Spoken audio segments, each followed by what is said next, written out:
Hi everyone, I'm Ivana, and today I'm going to be talking and comparing the incidents in the life of a slave girl with the Dred Scott versus Sandford case. So I'm going to first begin with the incidents in the life of a slave girl, and I'm going to read a quote from chapter 5, page 30. So here we go. When he told me that I was made for his use, made to obey his command in everything, that I was nothing but a slave, whose will must and should surrender to his. Never before had my puny arm felt half so strong. So in this narrative, I think that Harriet realizes that although Dr. Flint has legal authority over her, she has the power to resist him. So she comes to a sort of awakening that the war on her life had begun. So she knows that although Flint owns her body, she has the freedom to spiritually be free. So I want to relate this to Dred Scott because although the court ruled him as a free man, he he really was not. He was in the sense that he wasn't a slave. So the court argued that Scott's status as a citizen of a free state did not necessarily give him the status as a U.S. citizen.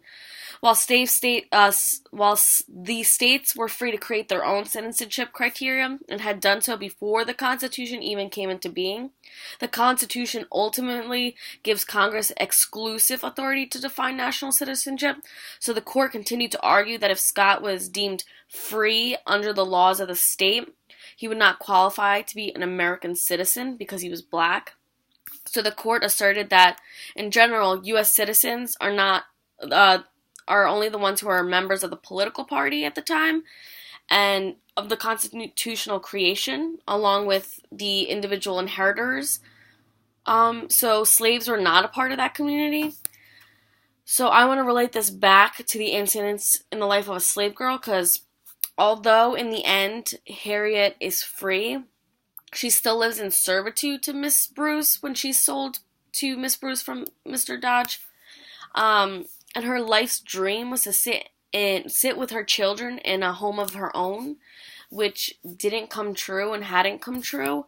So in my eyes, she technically was not free, considering she's not living the life that she as a human being has the right to live as a person. And she realizes that in the end when she gets the letter from Mrs. Bruce asking her if she can buy her, she kind of feels like I'm a human being and I'm still being bought, and she doesn't want to be bought, but she ends up being sold to Mrs. Bruce, and ends up serving her for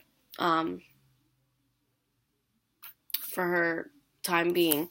So in the end, neither of these people were free because they were not given the same rights as white people. So, although Miss Harriet wasn't free, she continued to work for her, because she continued to work for Mrs. Bruce, and Dred Scott wasn't free because he wasn't a slave, but he wasn't also a citizen.